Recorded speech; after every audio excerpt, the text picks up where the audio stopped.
धाराशिव जिले में शिवसेना पक्ष प्रमुख उद्धव ठाकरे के शेतकरी संवाद कार्यक्रम को लेकर भारतीय जनता पार्टी के पदाधिकारियों ने तीखी प्रतिक्रिया व्यक्त की है। भाजपा पदाधिकारियों का कहना है कि उद्धव ठाकरे किसान संवाद के नाम पर खुलकर राजनीति कर रहे हैं। भाजपा नेताओं ने कहा कि राज्य की भाजपा शिंदे सरकार ने समय समय पर किसानों को अनुदान और मदद प्रदान की है।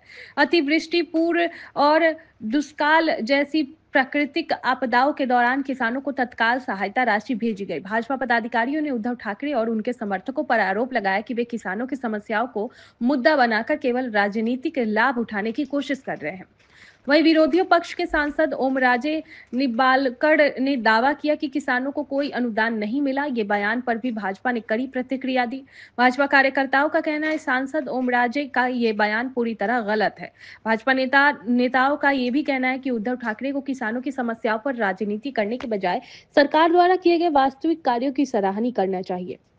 भाजपा पदाधिकारियों ने स्पष्ट किया कि उद्धव ठाकरे का शेतकरी संवाद केवल राजनीतिक कार्यक्रम है, जबकि भाजपा शिंदे सरकार ने किसानों की भलाई के लिए जमीन स्तर पर काम किया। सगळ्यात जास्त संकटात आहे आणि शेतकऱ्यांना सध्याच्या ह्या कमी भावामुळे त्यांना शेतीत घातलेला जी काही खर्च आहे, नांगरणी, कुळवणी, पेरणी, फवारणी, काढणी, मार्केटपर्यंत जाणारी जी प्रक्रिया आहे त्या तर शेतकऱ्याच्या वाटेला भुसकट सुद्धा शिल्लक राहत नाही, ती सुद्धा तोट्यात आहे। कारण त्याला उचलून टाकायला सुद्धा पदवूनच खर्च करावा लागतो, बाजूला टाकावा लागतो।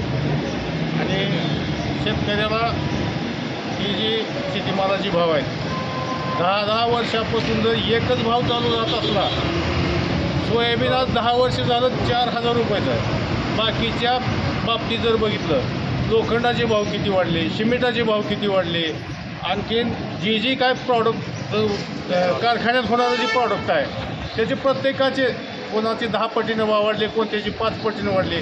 पण शेतीमालाचा भाव उलट जी काय 10 वर्षापूर्वी भाव होता त्याच्यापेक्षा आता ते कारण तुमचं डॅमेजेस झालं, असं झालं तसं झालं म्हणून, पण पूर्णपणे काय त्याला पैसे शेतकऱ्याच्या मालाला मिळत नाही। शेतकरी आता संतुष्ट आहे का काय, म्हणजे परेशान आहे? शेतकऱ्यासारखं परेशान तर या सृष्टीवर दुसरा कोणताच जीव नाही।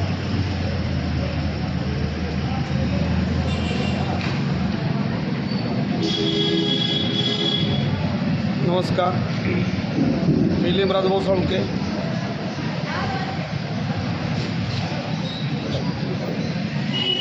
आज या करजखेडा पाटोदा गावामध्ये उभाटाचे नेते माननीय उद्धव साहेब येऊन गेले आहेत। त्यांनी आज शेतकऱ्यांशी संवाद दौरा म्हणून आज आमच्या करजखेडामध्ये आल्यानंतर त्यांनी शेतकऱ्याचा विषय बोलण्यापेक्षा राजकारणाचा विषय जास्त बोलला असं माझं मत आहे। ज्या लोकांना अनुदान मिळालं नाही, ज्या लोकांना अतिवृष्टीमध्ये मदत पाहिजे होते, त्या टायमाला कार्यकर्ते लावायचे ना कामाला। आत्ता सभा घेण्यापेक्षा, आत्ता राजकारणाचं इथं बोलण्यापेक्षा कार्यकर्त्यांनी प्रशासकीय विभागावर जावं, फॉलोअप घ्यावा, तहसीलला जावं, खेटा मारावा, त्याचं काय अडचण आहे बघावं। कुणाचं आधार लिंक नाही, कुणाचं आधार कार्ड व्यवस्थित नाही, कोणाचं बँक पासबुक व्यवस्थित नाही, हे त्यांनी पण कार्यकर्त्याला सूचना द्यावा ना। ज्यावेळेस प्रशासकीय पातळीवर काम होतं त्यावेळेस तो काम करणारे माणूसच आहे ना। आज मला सांगा, एवढं महाराष्ट्रात एकदम अनुदान देताना त्याचे जे प्रशासकीय कामं करायची पद्धत आहे त्याचा लोड येतो। आज 60-70 लोकाला 80% लोकाला अनुदान मिळालं असेल, 20% राहिले असतील, कुणाचं जेंट खातं असेल, कुणाच्या काय त्रुटी असतील म्हणून राहिलेलं आहे। पण मी एक लढवया कार्यकर्ता म्हणून तुम्हाला ग्वाही देतो, शेवटच्या माणसापर्यंत जोपर्यंत अनुदान मिळत नाही आणि रब्बीच्या पेरणीचे 10,000 रुपये मिळत नाहीत तोपर्यंत मी स्वस्थ बसणार नाही। माझी पूर्ण टीम घेऊन मी या प्रशासकीय लेवलवर पूर्ण या विषयाचा पाठपुरावा करीन, या ठिकाणी मी तुम्हाला ग्वाही देतो। ओमराजे खासदार जे आहेत त्यांनी म्हणतात की अनुदान कोणालाच भेटलेला नाही आहे। साहेब, अनुदान कोणाला भेटलं नाही ही गोष्ट एकदम साफ चुकीची आहे। मी तुम्हाला 100, 200, 1000 लोकांचे मेसेज आलेले, अकाउंटला पैसे पडलेला जो बँकेचा मेसेज येतो त्याची लेखी पुरावे देऊन तुम्हाला दाखवतो। असं बोलताना बोलावं, पण 100% खोटं असं शक्यच नसते सर. मी पुरावे देतो तुम्हाला, पडलेल्या पैशाचे मेसेज. त्यांनी काय बोलतात, खासदार साहेब आहेत, ते खासदार आहेत, मी कुठला कार्यकर्ता, त्यांच्या एवढी काय माझी उंची आहे काय त्यांच्या समोर डिबेट करायला. पण कार्यकर्ता म्हणून तुम्हाला 100% सांगतो, शेवटच्या माणसाचं अनुदान आणि रब्बीचे मिळणारे 10,000 रुपये मिळेपर्यंत मी माझी टीम घेऊन स्वस्त बसणार नाही, मिळवून देण्याचा प्रयत्न करणार. आज उद्धव साहेबांचा करजखेड्यामध्ये दौरा झालेला आहे आणि त्यांचं असं म्हणणं आहे की अनुदान भेटलेलं नाही कुणाला. त्याच्यावर काय तुम्ही म्हणणार? मला पहिलं प्रथम असं मला सांगायचं आहे की अगदी पहिल्या दिवसापासून आमदार राणा जगजितसिंहजी पाटील साहेब यांनी मुख्यमंत्री यांच्याकडे नुकसान अभूतपूर्व झालेलं आहे, तर मदतही अभूतपूर्व मिळावी त्याचा सलग पाठपुरावा त्यांनी केला. या सलग पाठपुराव्यामध्ये सुरुवातीला ऑगस्ट महिन्यात झालेल्या नुकसानीपोटी 189 कोटी रुपये, तर त्यानंतर सप्टेंबर महिन्यात झालेल्या नुकसानापोटी 292 कोटी आपल्या महायुती सरकारांच्या माध्यमातून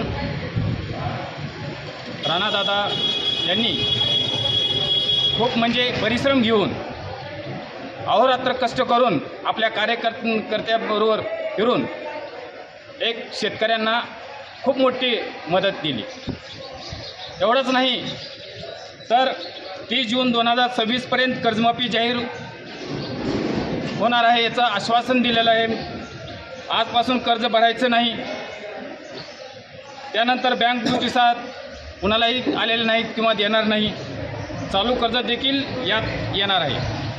आणि म्हणून एवढं अभूतपूर्व मदत मिळूनही जर विरोधकाची बाजू बोलत असतात, आम्ही आमचं कार्य तत्परतेनं करत आहोत. आणि जनतेला माहीत आहे, लोक हुशार आहेत, शेतकरी कुठलाच अडाणी नाही. आणि यामुळं अशी दिशाभूल करणं ह्या यांचं काम आहे. आणि आज जर पाहिलं तरी हे लक्षात येतं की शेतकरी आनंदी आहे. थोडीफार म्हणजे काही त्रुटीमुळं मागं पुढं झालेलं आहे, हे मान्य करतो आम्ही, पण कोणीही वंचित राहिलेलं नाही. एवढंच नव्हे तर दिवाळीमध्ये कोणाची दिवाळी झाली नाही असं ओमदादाचं असं म्हणणं आहे की दिवाळी घरी साजरा झाली नाही आहे. खूप आनंदामध्ये दिवाळी साजरी केलेली आहे. दिवाळीसाठी किती लागतात त्याच्या अगोदर बी पैसे बऱ्याच प्रमाणामध्ये पडलेले आहेत आणि आजही रोजी पैसे पडलेले आहेत. अहो रब्बी हंगामाकरता विशेष मदत फक्त धाराशिवलाच 577 कोटीच्या मदतीचा शासन निर्णय दिलेला आहे. मदत किती द्यायला पाहिजे खूप. त्यामुळं महायुती जे आपले सरकार आहे ते खूप म्हणजे विश्वासार्ह आहे आणि हे आम्ही करूनही दाखवू. महाराष्ट्रातला प्रत्येक माणूस आणि ज्याची दखल जागतिक आरोग्य संघटनेनं घेतली, अशा पद्धतीनं जे महाराष्ट्रातले मुख्यमंत्री आहेत त्या पहिल्या 3 मुख्यमंत्र्यांमध्ये आदरणीय उद्धवजी ठाकरे साहेब घरात बसून त्यांनी दाखवून टाकले. आज तीच माणसं सत्तेत आल्याच्या नंतर त्या ठिकाणी उद्धवजींवर बोलतायत. साहेब आपण मागणी केली, त्या मागणीला तर हरताळ बसला आणि सरकारनं घोषणा काय केली, 31,800 कोटी रुपयाचं काय दिलं. ह्याच पॅकेजची वस्तुस्थिती शेतकऱ्याकडून जाणून घेण्यासाठी, नेमकं ह्या पॅकेज पैकी तुमच्या हे जाणून घेण्यासाठी उद्धवजी ठाकरे साहेब या ठिकाणी आले. मला तुम्हाला विचारायचंय, किती पैसे पडले हो खात्यावर? रुपया ना अजून इतर पट्ट्या काल 6 रुपयाचा हायस्ट होता, 2 रुपयाचा लावलाय. काल 6 रुपयाचा हायस्ट होता, 2 रुपयाचा निघालाय. नवीन रेकॉर्ड आहे. मनी ऑर्डर त्यांनाच माघारी पाठवून द्या, 2 रुपये दिलेलं. आज तुम्हाला सगळ्यांना विचारायचंय, बुजलेल्या विहिरीसाठी सरकारनं जाहीर केलं की 30,000 रुपये देऊ. कुणाला मिळालं आणि एक जण तरी करा की. खरडलेल्या जमिनीला 3.5 लाख रुपये देऊ. किती जणांना मिळालं? 31,800 कोटीच्या पॅकेजची घोषणा करणाऱ्याला इथं येऊन फक्त शेतकऱ्यात उभा राहून दाखवावं, लोक दाखवतील तुम्हाला काय फरक पडलंय ती. ही परिस्थिती आहे, ही अवस्था तुमची आहे. आणि आज मला साहेब सांगायचंय, 20-20 झिरोचा भाव खरीपाला काय होता खताचा, आज